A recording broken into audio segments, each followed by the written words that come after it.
হ্যাঁ, কুচবিহারের এমপি, আমি জানতাম বলবেই। বলেন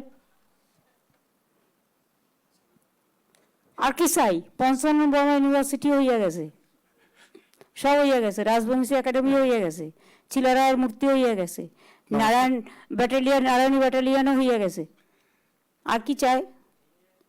হেরিটেজই হয়ে গেছে। আমি একটা সমস্যার কথা বলছি যে আমি বিভিন্ন গ্রামে গঞ্জে গিয়ে দেখি যে রাস্তা তৈরি হচ্ছে একদিকে, নতুন রাস্তা তৈরি হতে গিয়ে পুরানো রাস্তাগুলো ভেঙে যাচ্ছে। এত বেশি লোডের ট্রাক সেই পুরানো রাস্তা দিয়ে আমি তো যাচ্ছে, বারবার বলেছি গ্রামীণ রাস্তা দিয়ে কোনো লোডের ট্রাক যাবে না। কেউ দেখছে কেন না। পুলিশ এটা করছে না? এটা রাজীব, দেখছে না আমি কেউ। কতবার বলবো এক কথা? How many Times? বারবার করে আইসিদের বলা হচ্ছে, ডিএম এসপিদের বলা হচ্ছে এটা পুলিশের দায়িত্ব। কেউ টাকা খেয়ে গ্রামের রাস্তা দিয়ে ঢোকাবে না ট্রাক। টাকা নেই তা সত্ত্বেও আমরা করে যাচ্ছি, আর হেভি লোডের ট্রাকগুলো ঢুকে সেগুলো ভেঙে দিচ্ছে। কতবার বলবো এক কথা বারবার করে?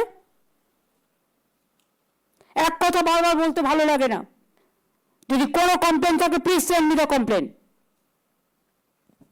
ঠিক আছে, বসুন, ঠিক কথা এটা।